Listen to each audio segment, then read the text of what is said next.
নমস্কার বন্ধুরা, আমার চ্যানেল সুমিতার পাকশালা অ্যান্ড দিনলিপিতে আপনাদের স্বাগত জানাই। আজ আমি তৈরি করছি চিকেন মোমো। খুব ঝটপট কিভাবে চিকেন মোমো তৈরি করা যায় এবং সুস্বাদু চিকেন মোমো, সেটাই আজকে আমি করছি। প্রথমে ময়দা নিয়ে নিয়েছি। ময়দায় সামান্য একটু নুন আর একটু সামান্য তেল দিয়ে তারপরে একটু জল দিয়ে খুব সুন্দর করে ময়দাটাকে মেখে নিচ্ছি। খুব নরমও হবে না, খুব শক্তও হবে না ডোটা। এবার এই ডোটাকে একটু ঢাকা দিয়ে আমি রেখে দিচ্ছি 10 থেকে 15 মিনিটের জন্য। এই সময় আমি ধনেপাতার চাটনি করে নিয়েছি। এই জন্য ধনেপাতা, পুদিনা পাতা, আদা, রসুন, কাঁচা লঙ্কা আর সব কিছু দিয়ে দিলাম, দিয়ে আর চিনি, নুন দিয়েছি। আর এর মধ্যে একটু টক ভাব আনতে হবে, এই জন্য একটু লেবুর রসও দিয়ে দিয়েছি আর দিয়ে দিয়েছি টক দই। ভালো করে ঘুরিয়ে ধনেপাতা চাটনিটা করে নিলাম। এবার চিকেন কিমা নিয়ে নিয়েছি। চিকেন কিমার মধ্যে এই সমস্ত উপকরণগুলো আমি সুন্দর করে মিশিয়ে দেব। এর মধ্যে রয়েছে চিকেন কিমাটার মধ্যে প্রথমে একটু নুন দিয়ে দিচ্ছি, তারপরে দিয়ে দিচ্ছি সয়া সস, আর তারপরে এখানে সুন্দর করে গ্রেট করে নিয়েছি। আপনারা ছোট করে কুচিয়েও নিতে পারেন। প্রথমে দিয়ে দিচ্ছি পেঁয়াজটা গ্রেট করে নিয়েছি, তারপরে দিয়ে দিচ্ছি রসুন, আর তারপরে দিয়ে দিচ্ছি কাঁচা লঙ্কা, ধনেপাতা আর আদা, সামান্য আদা দিয়ে করেছি। আর তারপরে দিয়ে দিচ্ছি ক্যাপসিকাম, গ্রেট করে রেখেছি ক্যাপসিকাম, সেটা দিয়ে দিলাম। আর এরপরে দিয়ে দিচ্ছি গাজরটাকে গ্রেট করে নিয়েছি সুন্দর করে, ভালো করে এবার এটার সঙ্গে ভালো করে মিশিয়ে নিচ্ছি। ভালো করে মিশিয়ে নিই। আর এর মধ্যে বাকি থাকছে পেঁয়াজ শাকটা ওপরে পরে দিয়ে আরবার একটু ভালো করে মিশিয়ে নেবো। আগে এই সমস্ত এই উপকরণগুলো ভালো করে চিকেনের সঙ্গে মিশিয়ে মেখে নিচ্ছি। এই যে এবার পেঁয়াজ শাকটা দিয়ে খুব ভালো করে এই চিকেন কিমার সঙ্গে মেখে নেব। মেখে নিয়ে একটু কিছুক্ষণ জন্য ঢাকা দিয়ে রেখে দেব। এই যে, আর সামান্য একটু এর মধ্যে ভিনিগারও দিয়ে দিয়েছি, একদম অল্প করে। ব্যাস, এই যে আমার হয়ে গেছে চিকেন কিমা রেডি। আর এবার ওপর থেকে একটু তেলের মধ্যে চিলি ফ্লেক্স আর রসুন গরম করে এই তেলটা দিয়েছি। এই তেলটা দিয়ে মেখে নিলে চিকেন কিমার যে চিকেন মোমোর যে ভেতরে যে চিকেনের পুরটা খুব জুসি থাকে আর খেতেও খুব ভালো লাগে। আপনারা এইভাবে তৈরি করে দেখবেন, খুব ভালো লাগে। এই যে, আর গন্ধটাও খুব সুন্দর আসে, একদম দোকানের চিকেন মোমো যেরকম তৈরি করে ঠিক সেরকম একটা ফ্লেভার আসে। ব্যাস, এবার হয়ে গেছে, এটা একটু ঢাকা দিয়ে রাখছি। এইবার আমি ছোট ছোট লেচি কেটে নিচ্ছি। লেচি কেটে নিয়ে প্রথমে কর্নফ্লাওয়ার ডাস্ট করে উপরে ছড়িয়ে দিয়েছি, দিয়ে সুন্দর করে গোল গোল করে লুচির মতো করে বেলে নিলাম। আর এইভাবে সমস্ত উপরে মোমোর শিটগুলো তৈরি করে নিচ্ছি। আর এই কর্নফ্লাওয়ার ছড়িয়ে ছড়িয়ে রাখবো যাতে একটার সঙ্গে একটা লেগে না যায়।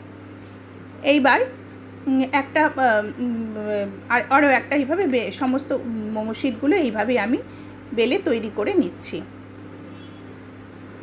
আর এইবার একটা মোমো শিট নিলাম, এর মধ্যে চিকেন কিমা দিয়ে দিলাম। চিকেন কিমা দিয়ে সুন্দর করে এই যে রেখে তারপরে সুন্দর করে সেট করে এবার নিজেদের ইচ্ছে মতো আপনারা এটাকে আকার দিয়ে নিতে পারবেন। সাইড দিয়ে একটু জল দিয়ে নিলে ভালো হবে, সুন্দর করে লেগে যাবে।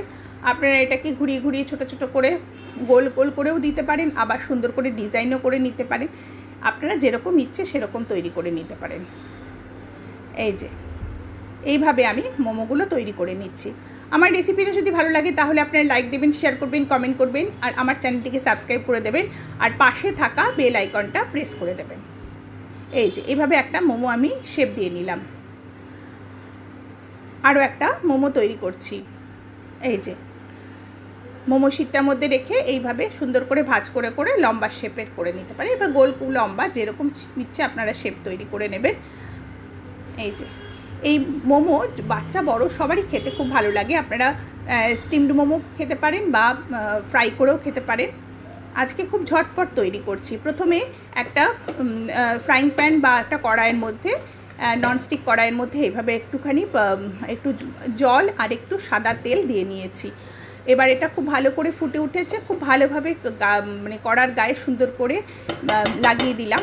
তারপরে আস্তে আস্তে করে সমস্ত মোমোগুলো এর মধ্যে যখন ভালো করে জল ফুটে উঠবে তখন তার মধ্যে মোমোগুলো দিয়ে দিচ্ছি।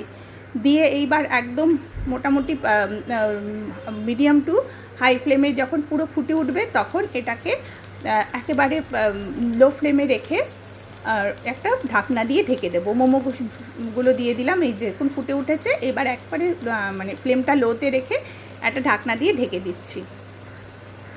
এইভাবে খুব তাড়াতাড়ি মোমো তৈরি করা যায়, এইভাবে আমাদের আলাদা করে ভাপ দেওয়ারও কোনো দরকার নেই। এই যে ঢাকনাটা তুলে নিলাম, দেখুন মিনিট 5 হয়েছে। এই যে এবার এটাকে আস্তে আস্তে করে হালকা হাতে উল্টে দেবো সমস্ত মোমোগুলো। এই যে দেখুন একটা সাইড হয়ে গেছে, এবার আরেকটা সাইডও মোটামুটি এই মিনিট 3-4 মতো রাখলেই হয়ে যাবে। এই যে সমস্ত মোমোগুলো উল্টে দিয়েছি। এবার মিনিট 3-4 পর আবার ঢাকনাটা খুলে দেখব কেমন হচ্ছে। এই দেখুন মিনিট 3-4 পরে আমরা ঢাকনাটা খুলে দিয়েছি। এই যে দেখুন এইরকম তৈরি হয়েছে। এই যে দুটো সাইডে খুব সুন্দরভাবে তৈরি হয়েছে। এবার এই কড়ার মধ্যে হালকা হাতে নেড়ে নিলে, আর মানে যারা ভাজা মোমো খেতে পছন্দ করেন না তারা এইভাবেও খেয়ে নিতে পারে। এই যে এবার কড়াতে থাকতে থাকতে একটু ভাজা ভাজা ভাব এর মধ্যে চলে আসে। এই যে দেখুন আমার মোমোগুলো তৈরি হয়ে গেছে। আর একটু কড়াতে তেল দিয়ে আবার ভাজা মোমো তৈরি করে নিতে পারেন। এই যে ভাজা মোমো, স্টিমড মোমো সব রকমই রেডি। আমার আজকের রেসিপি চিকেন মোমো তৈরি হয়ে গেছে। এতক্ষণ আমার সঙ্গে থাকবার জন্য আপনাদের অসংখ্য অসংখ্য ধন্যবাদ।